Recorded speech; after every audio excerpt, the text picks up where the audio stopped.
My name is Nor Sinclair. I'm 24, and for most of my life, I was invisible to my own family. Growing up, my parents always put my older brother, Eli, on a pedestal. He was the golden child, the one who could do no wrong. Every achievement was his. Every mistake was mine to fix. I became the quiet shadow behind their spotlight. Always helping. Always watching, but never truly seen. When I was 12, Eli crashed the family car and blamed me for distracting him. I was grounded for a month, but he escaped unscathed. When I was 16, I gave up my college fund to pay for Eli's tuition. Family first, they said. I believed them. By the time I graduated, I had learned to keep my head down and keep giving to a family that never gave back. At 22, I finally moved out, renting a small apartment on the edge of the city. It wasn't much, but it was mine. I was happy for my brother, truly. But as the years passed, I realized that my own accomplishments barely mattered. The spotlight was never mine. Instead, I was the one who cleaned up the messes, took blame for mistakes I didn't make, and quietly pushed my own dreams aside. When I was 12, Eli crashed the family car while driving to a friend's house. Instead of taking responsibility, he blamed me for distracting him by talking too much in the passenger seat. My parents believed him without question, and I was grounded for a month. That punishment wasn't just about the car. It was a sign that I was expendable, that my voice didn't matter. At 16, I wanted to go to college. I had dreams of becoming a writer and sharing stories that mattered. But when Eli's college tuition was due, I gave up my savings, the money. I had earned babysitting and tutoring to pay his fees. My parents assured me it was just family helping family, and I swallowed my disappointment. By the time I graduated high school, I had learned the rules. Keep your head down, give as much as you can, and never expect gratitude. The breaking point. When I turned 22, I moved out of the house. It wasn't because my parents kicked me out. It was because I needed space, freedom, and the chance to be myself. I rented a small one-bedroom apartment in a quiet neighborhood in Atlanta, Georgia. It wasn't much, but it was mine. I juggled 2 jobs, publishing assistant during the day and a barista at a local cafe in the evenings. It was exhausting, but I was proud. I was building my own life, away from the suffocating shadows of my family. For a while, things were good. I was happy. I felt alive. But happiness is fragile. The call that changed everything. One evening, just after dinner, my phone rang. It was my dad. "Nor, can I come by your apartment tomorrow?" "I need to talk to you about something important," he said, his voice unusually tense. I hesitated but agreed. The next day, my dad arrived with a folder under his arm. His eyes were tired and he seemed nervous. He told me he needed a quiet place to discuss some family financial matters, but I still didn't suspect anything serious. 2 days later, while checking my bank app, I froze. There it was, a loan for $48,000 listed under my name. I didn't recognize it. I never applied for any loans. Panic swept through me. I called my bank, but they said the loan was approved with my signature. I didn't sign anything. The truth comes out. I confronted my parents immediately. My mother looked away and said, "Eli needed the money for his new coffee shop. We thought it would help the family." My father shrugged. "You're strong, Nor. You can handle it. It's just temporary." But the truth was brutal. They had forged my signature to take out loans in my name, without telling me. Betrayal cut deeper than I expected, gathering evidence. That night, I sat in my dimly lit apartment, determined to fight back. I started gathering proof. Copies of the forged documents, bank records showing transactions, emails where Eli bragged about my sister's investment, and even security camera footage showing my dad entering my apartment without permission. I made piles of evidence and began researching my rights. I was terrified but resolute. The beginning of the battle. Filing a police report felt like a breaking point. I was exposing my family, but I knew this was the only way to protect myself. My parents acted shocked and hurt when questioned, but the evidence spoke for itself. Lawyers got involved and the loan company froze the payments. The fallout. Eli's coffee shop never opened. He vanished, avoiding me and calls from our parents. My mother refused to speak to me. My father's eyes avoided mine. But I refused to back down, sharing my story. I started a blog sharing my experience. The response was overwhelming. Many others had suffered similar betrayals. I wasn't alone. Moving on. Eventually, I recovered the stolen money and rebuilt my life. I moved cities, changed jobs, and learned to trust again. She helped me see something I hadn't realized. The betrayal was not my fault. It was their failure as a family. She encouraged me to start setting boundaries, to protect my heart no matter what. Rebuilding trust and self-worth. Therapy wasn't magic, but slowly I began rebuilding myself. I focused on my career, finishing a writing course online and applying to publishers with renewed confidence. I made new friends and reconnected with old ones who truly cared. For the first time in my life, I said no to people who treated me like an afterthought. A surprise call. Months passed. One evening, my phone rang. It was Eli. My heart pounded.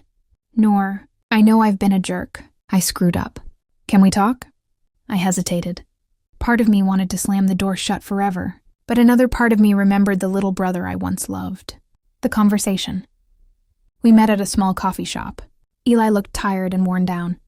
He admitted he'd been selfish and blind to the damage he caused. He said the loan was his idea. He pressured our parents to use my name because he didn't want to take responsibility. He begged for forgiveness. Forgiveness, but on my terms. Forgiving Eli wasn't easy. I told him I'm willing to try, but you need to show me you've changed. No more lies. No more betrayal, he agreed. But I made it clear. Our relationship would never be the same. Family dynamics shift after Eli and I spoke. My parents slowly started reaching out too. My mom sent a tentative text. My dad called once, but I kept my distance. I wasn't ready to forget, only to protect myself. Finding strength in independence? I found freedom in my independence. I bought my first car with my own money. I moved into a better apartment. And I finally published my first short story, a fictional tale inspired by my life. The reviews were good. For once I felt seen and heard on my own terms. New opportunities. A publishing house offered me an internship.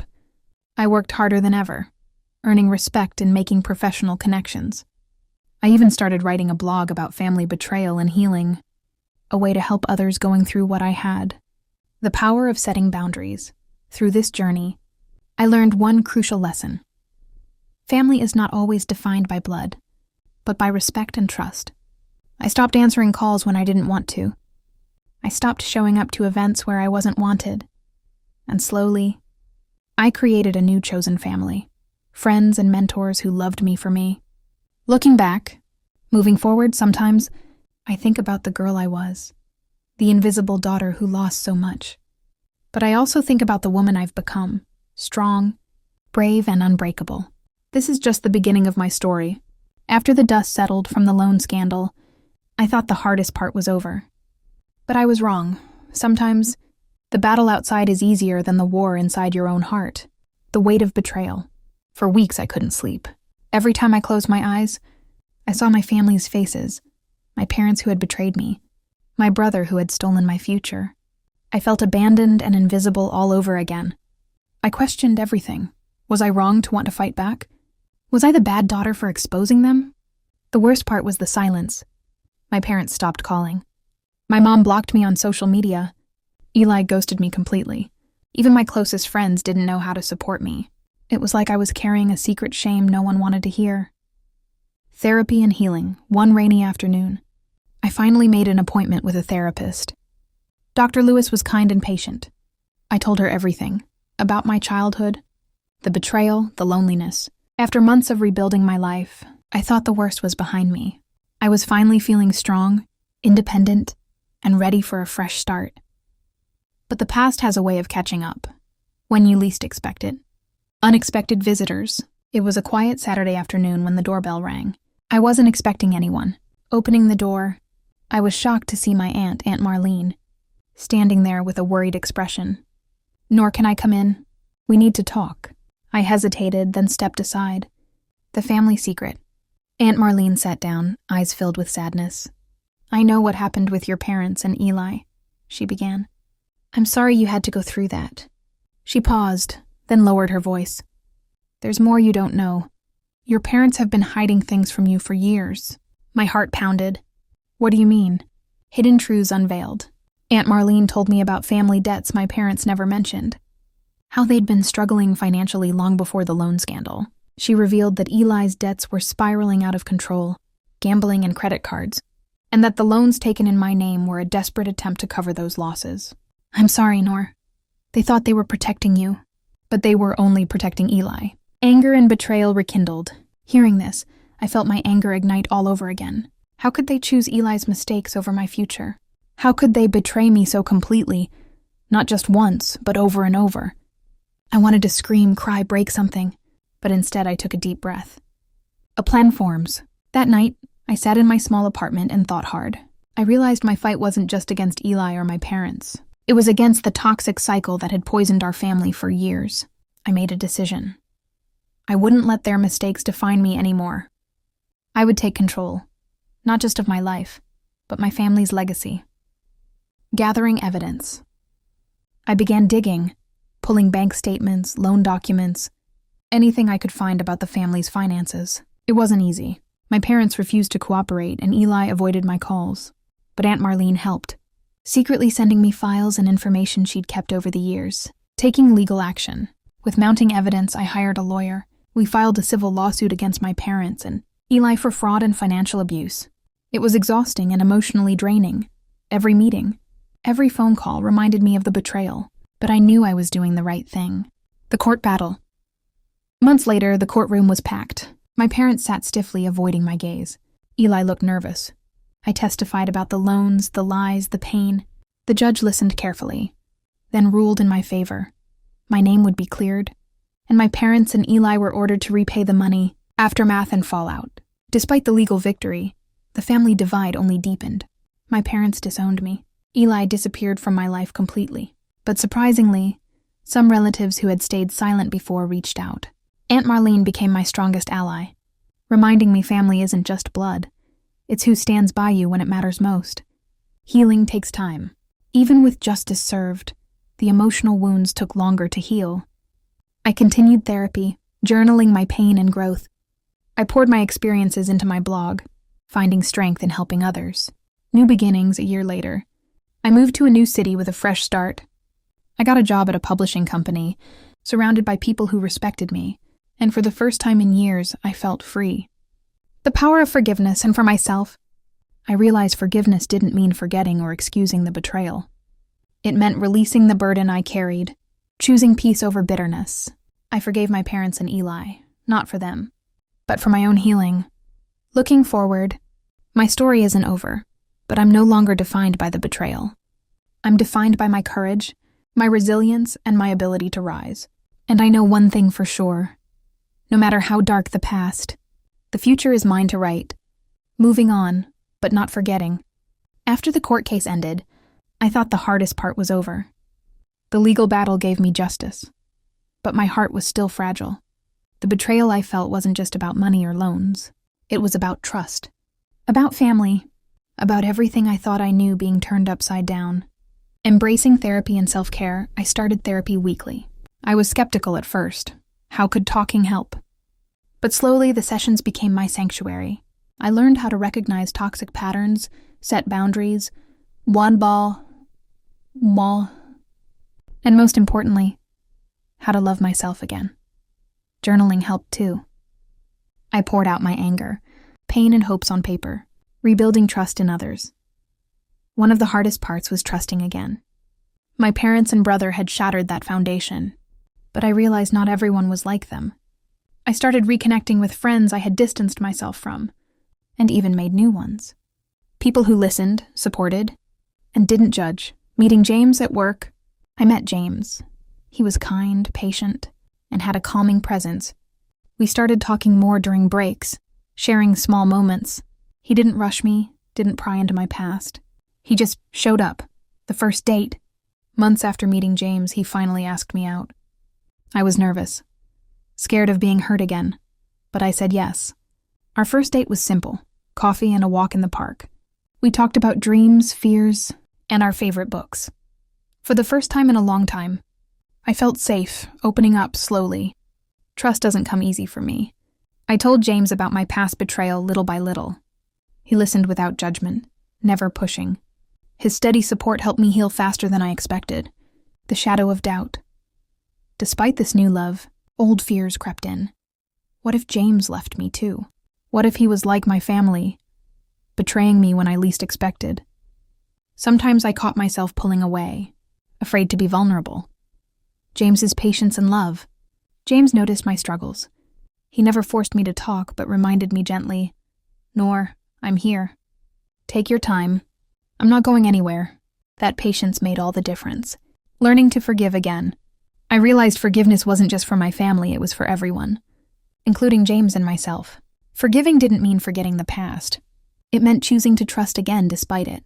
Rekindling family ties. On my terms. Slowly, I started talking to Aunt Marlene more often. She had become my emotional anchor. Though I was still wary of my parents and Eli, I knew some family bonds were worth rebuilding carefully. Standing up for myself. With James's encouragement, I started saying no more. No to toxic people. No to unhealthy relationships. No to silence when I needed to speak. Finding new purpose. Inspired by my journey, I started a YouTube channel and blog, sharing my story. I wanted others who felt betrayed and lost to know they weren't alone. The channel grew. Messages poured in from people thanking me for giving them hope. Career growth. At work, I put my energy into projects, quickly gaining respect. A promotion came, affirming my strength and dedication. Planning a future. James and I talked about the future, not marriage yet, but building a life of trust, respect, and love. We dreamed of traveling, adopting a dog, and maybe even starting a family one day. The test of trust. One evening, I received a message from Eli. He wanted to meet, to apologize, to make amends. My heart raced. Should I? Could I forgive him fully? Would it undo the progress I'd made? Talking it over with James. James listened carefully when I shared Eli's message. "Whatever you decide, I support you. But remember, your peace comes first." His words reassured me. The meeting. I agreed to meet Eli in a quiet cafe. He looked nervous and tired. He apologized sincerely, admitting his mistakes. But I kept my guard up. Forgiveness would be a slow process. Moving forward on my own terms. The meeting gave me closure.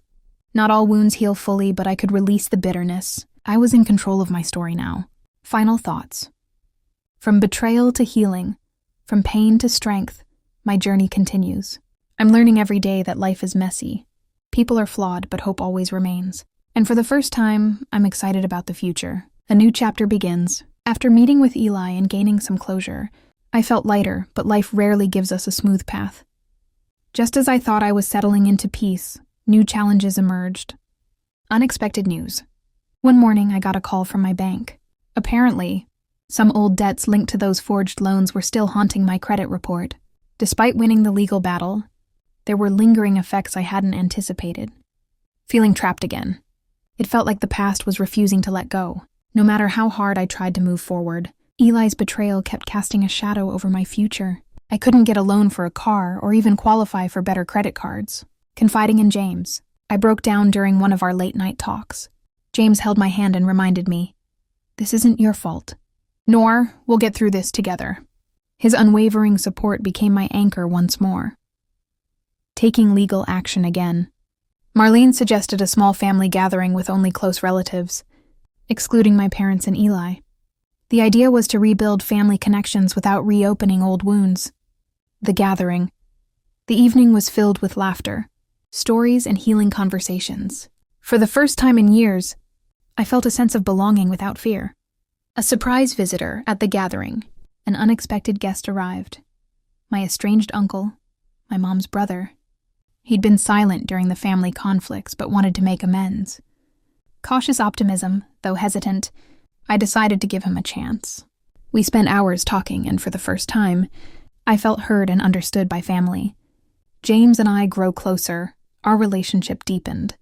We shared dreams and fears, planning future adventures and supporting each other's goals. Facing betrayal's aftermath. Despite progress, I couldn't ignore the scars Eli left. Sometimes nightmares woke me in the night. Sometimes I doubted if I'd ever fully trust again. Seeking spiritual guidance, I turned to my faith, attending church regularly. The sermons on forgiveness and strength resonated deeply. I found solace in prayer and community support. Setting new goals, determined to reclaim my life. I set new goals, determined not to be held hostage by my past. I consulted a financial lawyer. Together, we uncovered that some creditors were trying to collect on debts that should have been erased. We filed disputes and started the long process of repairing my credit. The strain on my mental health, all the stress began to take a toll. I struggled with anxiety and panic attacks, reliving moments of betrayal and mistrust. Therapy sessions became more frequent, and my therapist suggested mindfulness and meditation. Finding inner peace slowly, I learned to breathe through the anxiety.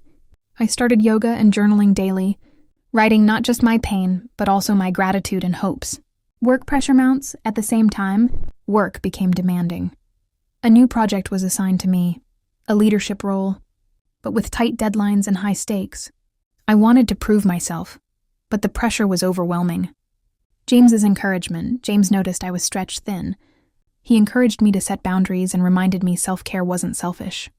Leaning on friends, I opened up to close friends about the mounting pressure. Their support and advice helped me manage the stress and reminded me I wasn't alone. Rebuilding family bonds. Carefully.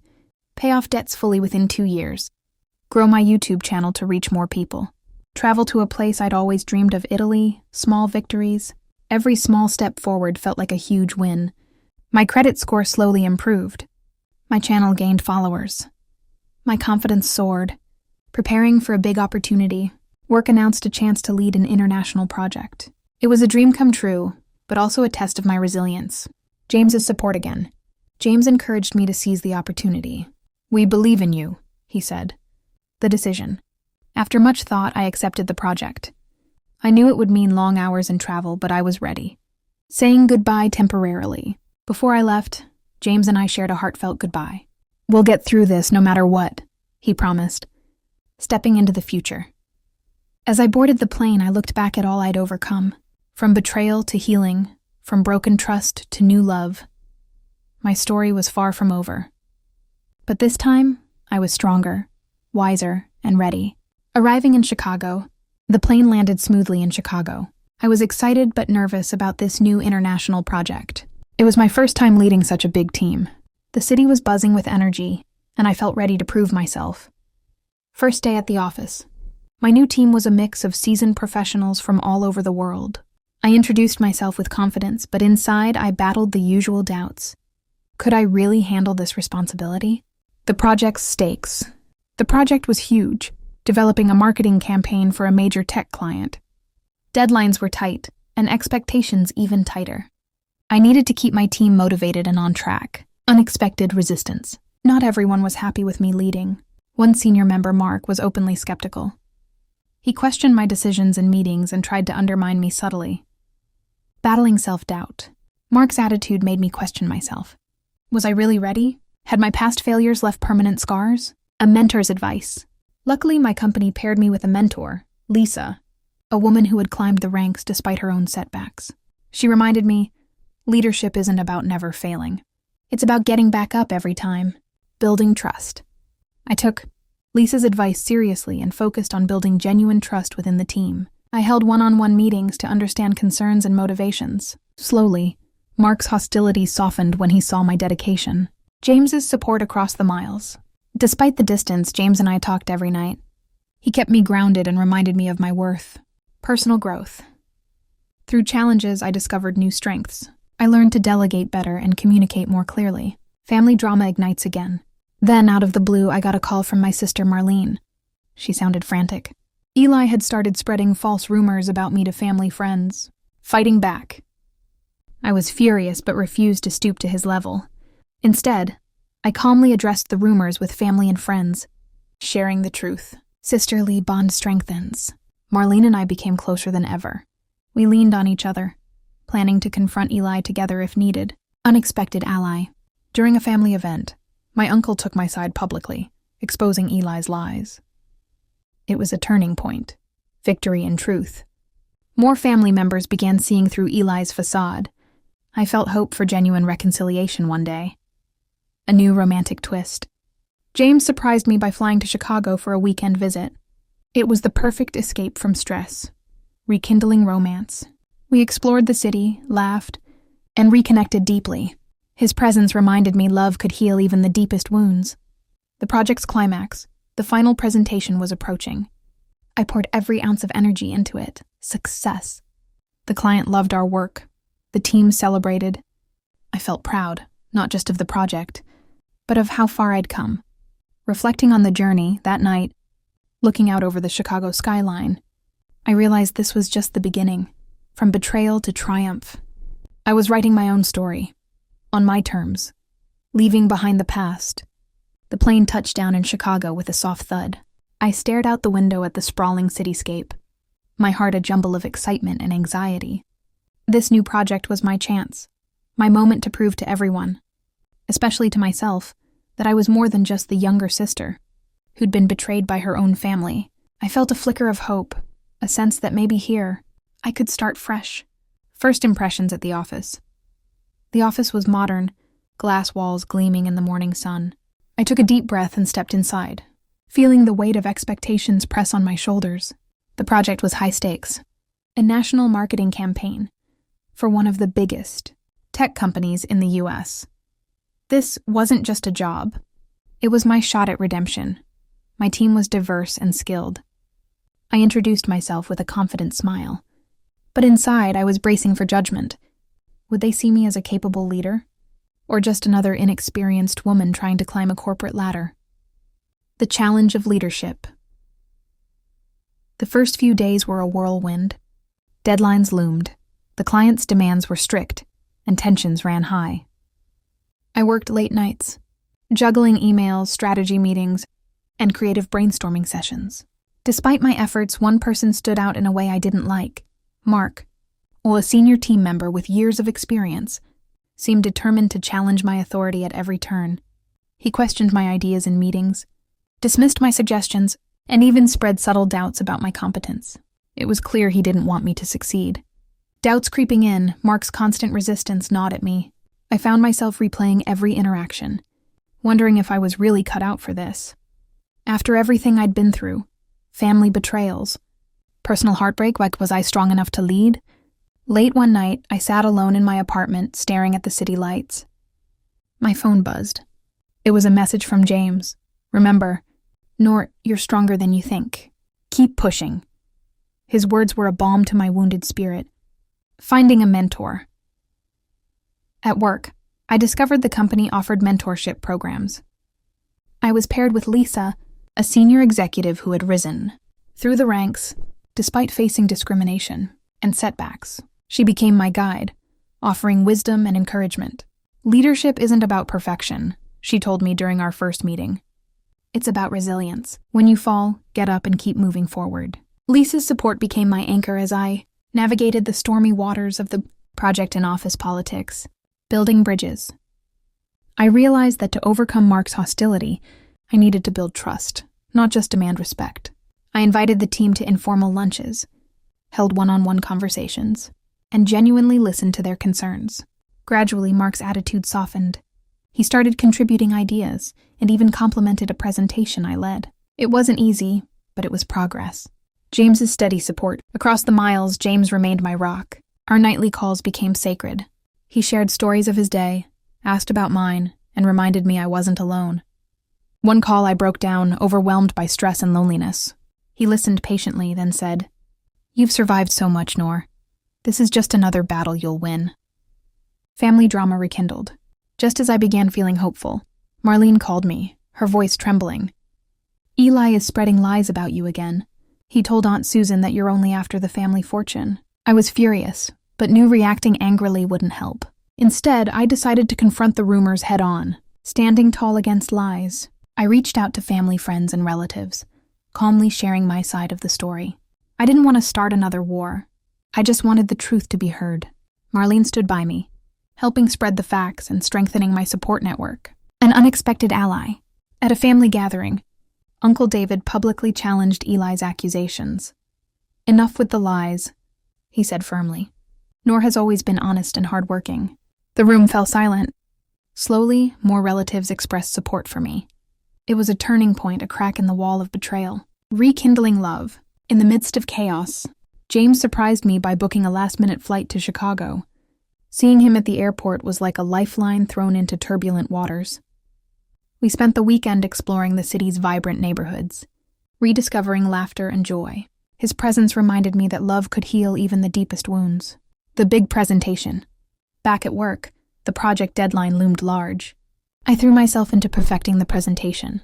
The entire team felt the pressure, but we pulled together. On presentation day, As I stood before the client, my nerves settled. I spoke clearly, passionately. When the client applauded and offered glowing feedback, a surge of pride filled me. Reflecting on the journey, that night, sitting by my apartment window, I gazed at the Chicago skyline. The lights sparkled like distant promises. I thought about everything I'd endured, the betrayal, the lies, the loneliness, but also the courage I'd found within myself. The family that had tried to break me, the challenges that had tested me, they hadn't won. I was writing my own story now, one of strength, resilience, and hope. What's next? The battle wasn't over. I knew Eli and my family's drama would continue, but I was ready. This was just the beginning of a new Chapter 1, where I controlled the narrative, finding peace after the storm, a new dawn. After years of pain, betrayal, and battles that felt endless, I finally found peace. Not because the hurt disappeared, but because I learned to rise above it. Healing old wounds, with Mom and me stronger than ever, and many broken ties behind me, I focused on healing my heart. Therapy, honest conversations, and forgiving, not for them, but for myself. Reclaiming my power, I rebuilt my career from the ground up, turning my pain into purpose. I started mentoring young women, sharing my story to inspire others facing family betrayal. Embracing true family. I found family in unexpected places, friends who became sisters, colleagues who became brothers. They loved me for who I was, without judgment or betrayal. Forgiveness isn't forgetting. I forgave those who hurt me, but I never forgot the lessons they taught. Their betrayals shaped my strength and resilience, a love reborn. After years of heartbreak, I opened my heart again, this time with someone who respected and cherished me. Love wasn't perfect, but it was real. Looking forward, the past will always be a part of me, but it no longer controlled me. I lived on my terms, free, strong, and hopeful. Final thoughts to anyone watching. Remember, betrayal hurts deeply, but it doesn't have to define you. You have the power to rise, to heal, and to create the life you deserve. Thank you for joining me on this journey. Thank you for watching. Don't forget to like and subscribe my channel to get more stories.